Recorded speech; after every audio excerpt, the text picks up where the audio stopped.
คณะรับผิดชอบซี่นำระดับชาติเพื่อเฉลิมฉลอง3ปันประวัติศาสตร์และอนุกรรมการขบวนการแข่งขันและย่องย้อได้จัดการแสดงศิลปะวรรณคดีเพื่อเฉลิมฉลองวันสั่งตั้งพรรคประชาชนปฏิบัติลาวครบรอบ70 ปี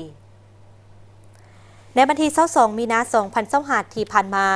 โดยให้เกียรติเข้าร่วมของสหายทองรุ่นศรีสุฤทธิ์เลขาธิการใหญ่คณะบริหารงานศูนย์กลางพรรคประชาชนปฏิบัติลาวประธานประเทศมีประดาการนำอดีตการนำคันสูงภาครัฐพนักงานทหารตำรวจบรรดาทูตานุทูตผู้ต่างหน้าจากองค์การจัดตั้งสากล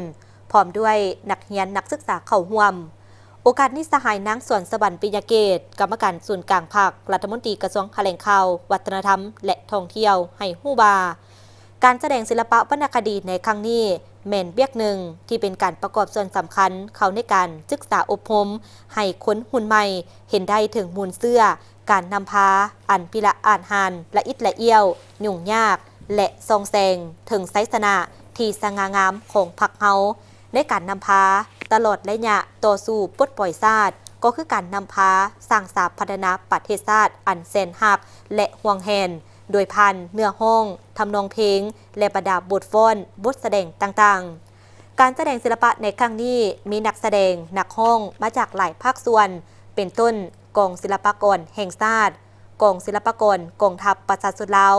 กองศิลปากรกระทรวงป้องกันความสงบวิทยาลัยศิลปะแห่งชาติกองละครแห่งชาติกองกัญญาศิลป์แห่งชาติ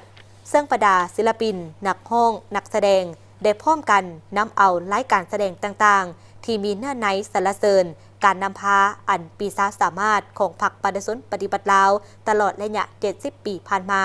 ที่ได้นำพาประเทศชาติและประชาชนลาวปนเผ่าหลุดพ้นออกจากเอกครอบครองของจักรพรรดิลาวเมืองขึ้นทั้งแบบเก่าและแบบใหม่และตลอด50 ปีผ่านมาในภารกิจปกปักรักษาและสร้างสาพัฒนาประเทศชาติเฮ็ดให้สังคมมีความสงบประเทศชาติได้รับการพัฒนาอย่างต่อเนื่อง